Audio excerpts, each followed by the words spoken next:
Vous voyez derrière moi, l'abribus, c'est le signe que la campagne du denier de l'Église a commencé. Qui ne se souvient du fameux bout de scotch du capitaine Haddock dans l'affaire Tournesol? Sans doute au moins tous ceux qui ont accompagné Tintin et Milou dans leurs aventures à travers le monde. J'ai souvent l'impression que l'Église de France a autant de difficultés à se libérer de l'image de richesse qui lui colle à la peau que le capitaine Haddock de son bout de scotch. Au moment où certains diocèses lancent leur campagne, comme c'est notre cas, pour la collecte du denier de l'Église, j'ai pensé qu'il pouvait être bon de donner quelques informations pour tenter de dissiper les idées reçues. Contrairement à ce que l'on peut entendre ici ou là, il n'y a pas de budget national de l'Église de France. Les diocèses, l'équivalent des départements, sont indépendants les uns des autres sur le plan financier. En revanche, chaque diocèse verse une somme d'argent à la Conférence des évêques de France pour assurer le financement des services mis à la disposition de tous les diocèses. Sachez que le Vatican n'accorde aucune subvention aux diocèses. Au contraire, ce sont les diocèses qui versent chaque année une somme d'argent au Vatican pour apporter sa contribution à son action. C'est ce que l'on appelle le denier de Saint-Pierre. Et encore, malgré cela, le budget du Vatican est-il 3 fois moins important que le budget du seul diocèse de Cologne en Allemagne, par exemple. Les églises sont-elles la propriété de l'Église catholique? Non, pour la plupart, pas plus d'ailleurs que les objets de culte et les œuvres d'art.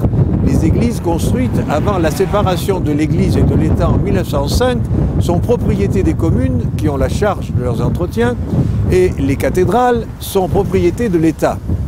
Seules les églises construites après 1905 sont propriété des diocèses qui doivent donc les entretenir.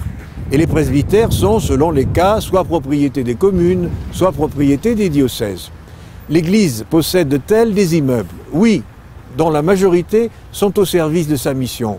Il s'agit des bureaux, des différents services, des locaux pour les mouvements de jeunes, des résidences pour les prêtres âgés.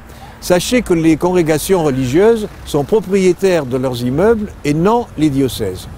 Souvent, suite à des legs, certains diocèses sont propriétaires d'appartements mis en location. Ils sont confiés à des structures qui en assurent la gestion. Alors, quelles sont les ressources des diocèses? Eh bien, la collecte du denier de l'Église, les quêtes, les dons et les legs. Que fait l'Église de cet argent? Il s'agit de financer en premier lieu le traitement des prêtres sur la base du SMIC et parfois moins, de prendre en charge la formation des futurs prêtres et d'assurer une retraite digne aux prêtres âgés. Il y a également le traitement de nombreux laïcs salariés du diocèse. À cela s'ajoutent les subventions aux différents services, l'entretien des locaux et les charges communes telles que le chauffage, l'électricité et l'eau.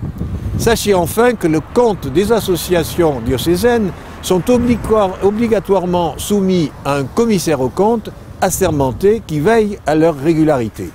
Voilà ce qui en est des finances de l'Église de France.